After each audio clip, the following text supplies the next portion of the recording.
Today we're featuring a rifle attributed to the maker Jacob Kunz. Jacob Kunz worked on Germantown Road, Philadelphia, Pennsylvania. And in the gun collector's world, he's considered to be one of the finest builders in America, building rifles at his period of time. His workmanship is exceptional. The wood to metal fit, you can see the engraving on this particular patch box is just phenomenal. The delicate, intricate shading of his work, the checkered wrist, he's just a great builder.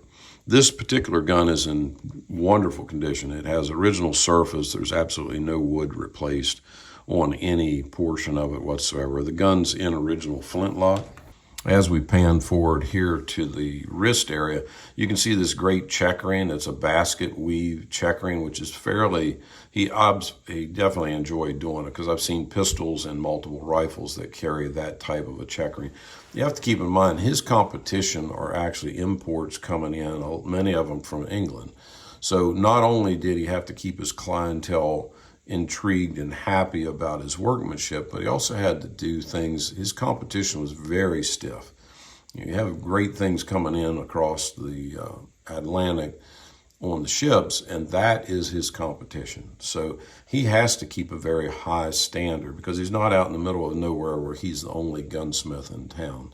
And with this particular gun, the gun's a warranted, London warranted flintlock, which is fairly common for that thing.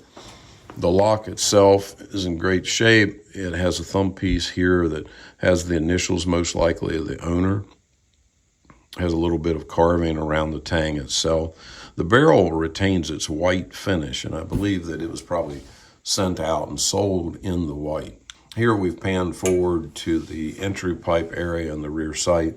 Here again, the barrel is in the white. You see that on some of the Christian Springs guns that were sold. Has file work in front and in back of the rear sight, those kind of like wedding bands. That's a fairly common thing you'll see on German guns. The carving itself at the entry pipe is a carryover. You'll see it on Peter Neuhardt's work and also on Rupp's. That's and also some of the Christian Springs guns even earlier during the Revolutionary War period. The trigger guard on this gun is really similar to the castings that you'll see on some of those later Christian Springs guns. Nice entry pipe of multifaceted flats across it. The finish has a slight reddish tint, like a violin finish. And most likely it's probably the same chemical makeup as far as that they had on a lot of violins.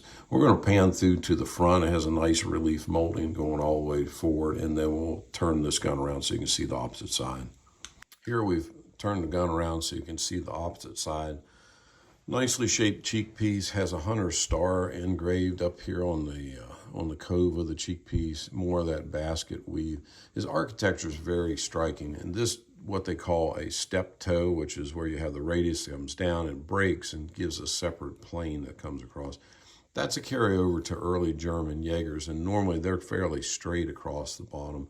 What he's done here, he has this beautiful crescent or sloping shape, top and bottom, gives the gun a very striking appearance. Architecturally, it's an exquisite piece of work. We're going to pan up here to the side plate. You see this arrow, which is fairly common for the Allentown in this region. What it is, it's a carry over from the early acanthus leaf carving or engraving that they would do at the tail of many of the side plates. These early German gunsmiths that came over and then they taught apprentices here, their styles in the architecture and a lot of the fundamental building structures they carried through all their work over a larger period of time. From here, we'll just go ahead and pan forward on it. This gun is in such good condition. To me, it's one of the few that we've had in the shop that absolutely has no cracks or breaks on it. And in my feeling, it's what I would call an investment quality gun, that this is just a wonderful piece to add to any collection.